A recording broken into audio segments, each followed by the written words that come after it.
A kú déédé àsìkò yìí. Kókó inú ìwé ìròyìn la mú wá fún yín láti inú àwọn ìwé ìròyìn ilé wa. Orúkọ tèmi ni Ọmọgbémisọ́lá ọmọ Alọ́gọ̀madẹ̀. Igbákejì gómìnà ìpínlẹ̀ Ondo Lucky Ayédatiwa ti kọ ìwé ránṣẹ́ sí adájọ́ àgbà fún ìpínlẹ̀ Ayédùn Odùṣọlá kí ó dá ilé ìgbìmọ̀ lọ́wọ́ kọ́ lórí ìgbésẹ̀ àti yọ ọ́ nípò.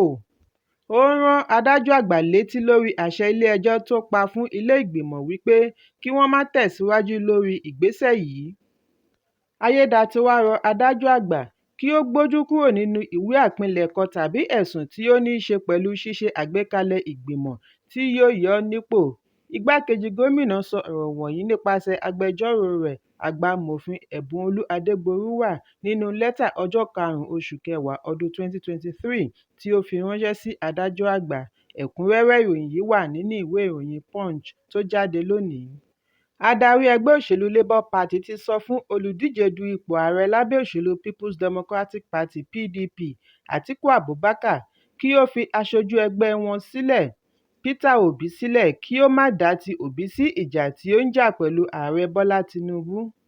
Wọ́n ní ohun tí Peter Obi ń jà fún ni bí yóò ṣe rí ìbò rẹ̀ tí wọ́n jí gbà padà ní ilé-ẹjọ́ tó ga jùlọ. Ṣùgbọ́n ẹgbẹ́ ní àwọn yóò fi ààyè gba ẹnikẹ́ni tí ó bá bá àwọn pín nínú èròǹgbà àti jẹ́ kí orílẹ̀-èdè ní ìjọba tí òtítọ́ ti jọba. Ìgbésẹ̀ yìí ń wáyé lẹ́yìn tí Atiku pe Obi àti olùdíje du ipò ààrẹ lábẹ́ òṣèlú New Nigeria People's Party (NNPP) Rabiu Kókóńsó kí wọ́n darapọ̀ mọ́ òun lórí èròǹgbà àti tú àṣírí ìkọ̀kọ̀ ààrẹ Bọ́lá Tinubu. Nínú àtẹ̀jáde àná ní ìlú Àbújá láti ọ̀dọ̀ akọ̀wé ẹgbẹ́ fún ìròyìn Labour Party Obiora Ifo ní ẹgbẹ́ ti rọ Atiku wípé kí ó dákun dábọ̀ fún Peter Obi láàyè láti gbájúmọ́ ẹ̀sùn rẹ̀ ní ilé-ẹjọ́ kòtẹ́milọ́rùn. Ẹ̀kúnrẹ́rẹ́ ìròyìn yìí wà nínú ìwé ìròyìn Punch tó jáde lónìí. Àwọn ẹgbẹ́ akọrin ìjọ Christ Apostolic Church (CAC) Òkè-Ìgàn Àkúrẹ́ ìpínlẹ̀ Ondo tí wọ́n jí gbé ní ọ̀sẹ̀ kan sẹ́yìn ti gba ìyọ̀ǹda. Gẹ́gẹ́ bí ìròyìn tó ṣeé fọkàn tẹ̀, wọ́n ní òbítíbitì owó ní ilé ìjọsìn àti ẹbí àwọn akọrin yìí san kí wọ́n tó rí àwọn wọ̀nyí gbà padà. Bí a kò bá gbàgbé wípé àwọn ajínigbé yìí ń béèrè fún $50 mílíọ̀nù (50 million naira) owó ìdásílẹ̀ fún àwọn 17 tí ó kù lẹ́yìn tí 8 sá mọ́ wọn lọ́wọ́ nínú 25 tí wọ́n rí kó ní ọjọ́ Àbámẹ́ta tí ó kọjá. Àwọn akọrin wọ̀nyí ni wọ́n jí gbé ní ojúnà Ìfọ̀n sí Bìíní nígbà tí wọ́n ń lọ sí ibi ayẹyẹ ìsìnkú. Ọ̀kan lára ọmọ ìjọ ni ó sọ fún akọ̀ròyìn wípé alẹ́ àná Ọjọ́bọ̀ ni wọ́n yọ̀ǹda àwọn wọ̀nyí lẹ́yìn tí wọ́n gba owó. Ṣùgbọ́n igbákejì adarí ilé ìgbìmọ̀ ìpínlẹ̀ Honorébù Àbáyọ̀mí Akínruntan nígbà tí ó ṣe àbẹ̀wò sí ilé ìjọsìn ṣe àpèjúwe ìwà àwọn ajínigbé yìí gẹ́gẹ́ bí èyí tó burú jáì. Ó ní òfin wà fún àwọn ajínigbé, àsìkò sì ti tó láti padà sí ìlànà òfin kí wọ́n mú òfin dúró ṣinṣin kí ìfọ̀kànbalẹ̀ lè wà fún ẹ̀mí àti dúkìá àwọn ará ìpínlẹ̀ Ondo. Ó fi kún un wípé ilé ìgbìmọ̀ yóò ní àsọyépọ̀ pẹ̀lú àwọn ẹ̀ṣọ́ aláàbò fún ètò ààbò tó nípọn, pàápàá jùlọ lójúnà fún àwọn tó ń rìnrìn àjò jáde tàbí wọlé sí ìpínlẹ̀. Olùṣàkóso ẹkùn ìjọ CAC Pásítọ̀ Benjamin Àkàndé dúpẹ́ lọ́wọ́ ikọ̀ ìjọba fún àbẹ̀wò, bí ó ti sọ wípé ìjọ ò dákẹ́ àdúrà dúró láti ìgbà tí ìṣẹ̀lẹ̀ yìí ti ṣẹ̀. Ẹ̀kúnrẹ́rẹ́ ìròyìn yìí wà nínú ìwé ìròyìn Vanguard tó jáde lónìí.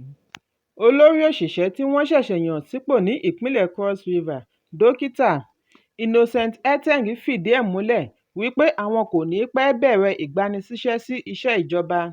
Gómìnà Basi Otu ni ó kọ́kọ́ sọ wípé 80 nínú ìdá 80% ni àwọn òṣìṣẹ́ ìjọba àpapọ̀ tí yóò fẹ̀yìntì títí òpin ọdún yìí.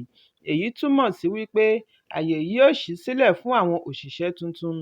Nígbà tí ó ṣe ìbúra fún Eteng ní ọjọ́ mélòó sẹ́yìn, Otu tí ó ṣe àpèjúwe iṣẹ́ ìjọba civil service gẹ́gẹ́ bí òpómúléró ṣàlàyé wípé àwọn ti ń gbé ìgbésẹ̀ láti rí wípé wọ́n sún ọjọ́ ìfẹ̀yìntì àwọn díẹ̀ síwájú, bí ó ti rọ Eteng láti má ṣe ṣègbè lẹ́yìn tàbí wo ti ẹ̀yà lẹ́nu iṣẹ́ tàbí nígbà ìgbanisíṣẹ́.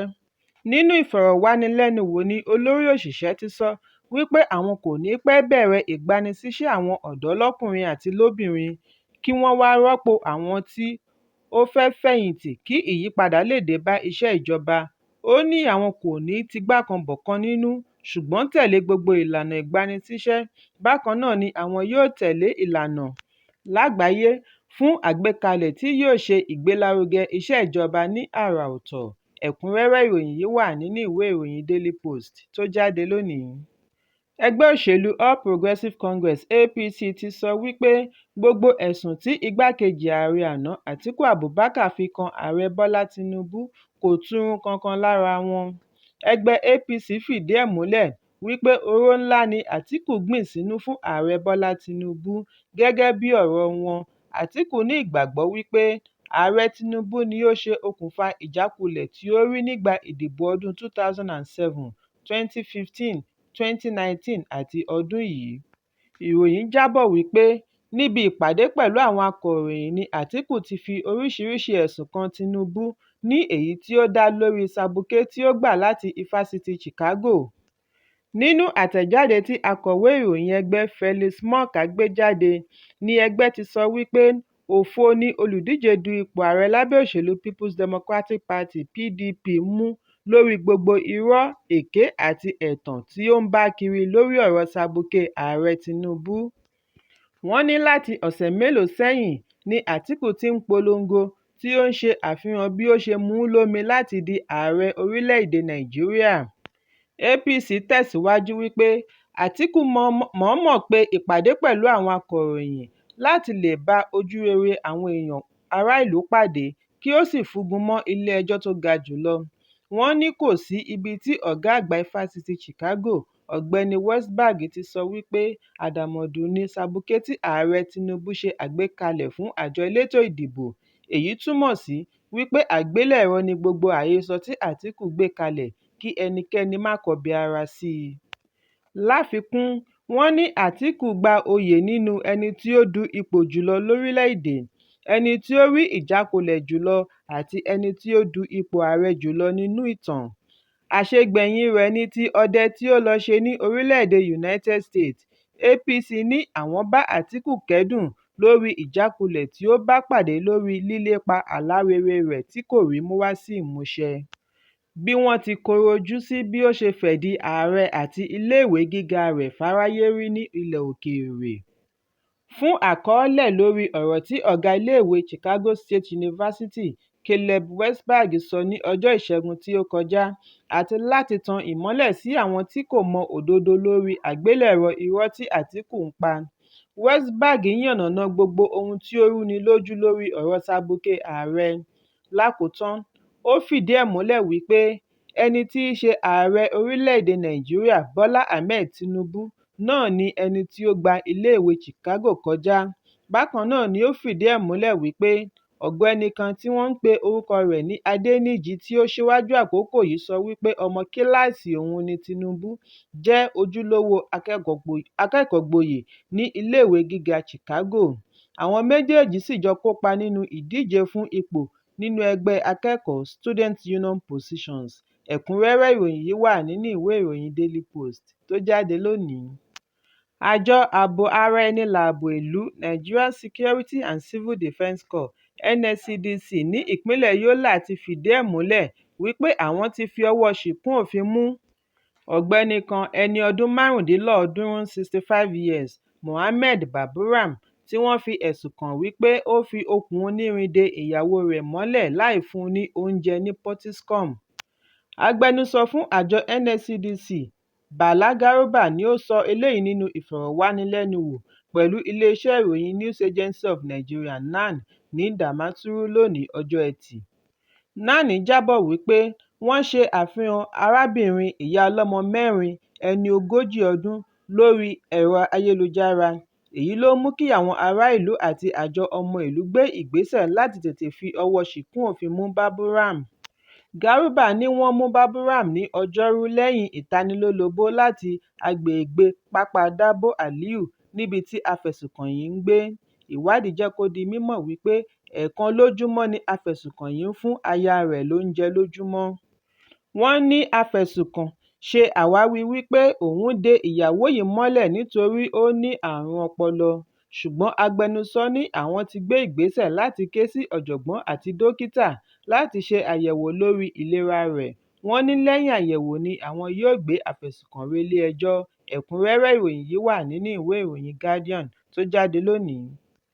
Lánàá ní ilé-ẹjọ́ tó ń gbọ́ awuyewuye lórí ẹ̀sùn ìbálòpọ̀ àti ìfìyàjẹni ní ìpínlẹ̀ Èkó Sexual Offences and Domestic Violence Court rán aṣọ́gbà Happiness Sunday lọ sí ẹ̀wọ̀n onípele 3 látàrí wípé ó ṣe ẹ̀sùn ìbálòpọ̀ pẹ̀lú àwọn ọmọ ọ̀gá rẹ̀ tí ọmọ ọdún wọn jẹ́ 10 àti 8. Abánirojọ́ ìyáàfin Olúfúnkẹ́ Adégòkè ni ó ṣètò àfẹ̀sùnkàn lórí kókó ẹ̀sùn 3 tó dá lórí ìbálòpọ̀. Ó ní afẹ̀sùnkàn ṣe ẹ̀sùn yìí ní ọdún 2020 ní òpópónà Jayé Oyèdọ̀tun, Mágòdó, ìpínlẹ̀ Èkó. Adájọ́ Abíọ́lá Ṣọládọyè ni ó rán Sunday tí í ṣe aṣọ́gbà àti alásè lọ sí ẹ̀wọ̀n gbére lórí kókó ẹ̀sùn kọ̀ọ̀kan. Ilé-ẹjọ́ fìdí ẹ̀ múlẹ̀ wípé afẹ̀sùnkàn bẹ̀rẹ̀ ẹ̀sùn yìí pẹ̀lú àwọn ọmọ wọ̀nyí bí èyí tí ó dàgbà jù ṣe fi ẹjọ́ sun grandma kí ó kìlọ̀ fún un nígbà tí grandma béèrè lọ́wọ́ àbúrò ni àbúrò fìdí ẹ̀ múlẹ̀ wípé bẹ́ẹ̀ ló ń ṣe pẹ̀lú ẹ̀gbọ́n tí ó jẹ́ ọkùnrin ní ọ̀nà tí kò tọ́. Lẹ́yìn èyí ni wọ́n fi ẹjọ́ sun CC Yara Foundation kí ẹ̀sùn ọ̀hún tó dé ọ̀dọ̀ ọlọ́pàá. Bí ó tilẹ̀ jẹ́ wípé afẹ̀sùnkàn ṣẹ́ kanlẹ̀, adájọ́ Ṣọládọyè ní ó hàn gbangba nínú ìwà rẹ̀ wípé òpùrọ́ gidi ni. Wọ́n ní ó jẹ́ oníṣekúṣe. Ẹ wò ó, ẹ jẹ́ n kà á bí wọ́n ti kọ ọ́ ní Gẹ̀ẹ́sì. The defendant is a sexual terrorist who ravished children. He is also a disloyal worker, egoistic, a terrible person whose sexual perversion is unacceptable. Adájọ́ tẹ̀síwájú wípé ìṣe rẹ̀ kò yàtọ̀ sí ti ẹranko tí ó yẹ kí ó wà ní àtìmọ́lé títí ayérayé nítorí ìwà ìdójútini tí ó hù. Adájọ́ wá pàṣẹ kí wọ́n kọ orúkọ rẹ̀ sínú ìwé àwọn arúfin ìbálòpọ̀ ti ìpínlẹ̀ Èkó. Ẹ̀kúnrẹ́rẹ́ ìròyìn yìí wà nínú ìwé ìròyìn The Nation tó jáde lónìí. Kókó inú ìwé ìròyìn àsìkò yìí kò ní jù báyìí lọ. Ẹ pàdé mi ní ìrọ̀lẹ́ fún àkọ́tun. Kí a tó lọ, ẹ má ṣaláì fi àríwísí yín ránṣẹ́, ìyẹn comment, kí ẹ sì bá wa subscribe sójúnà wa lórí YouTube kí Kókó Inú Ìwé Ìròyìn lè máa tẹ̀ yín lọ́wọ́ ní kíákíá.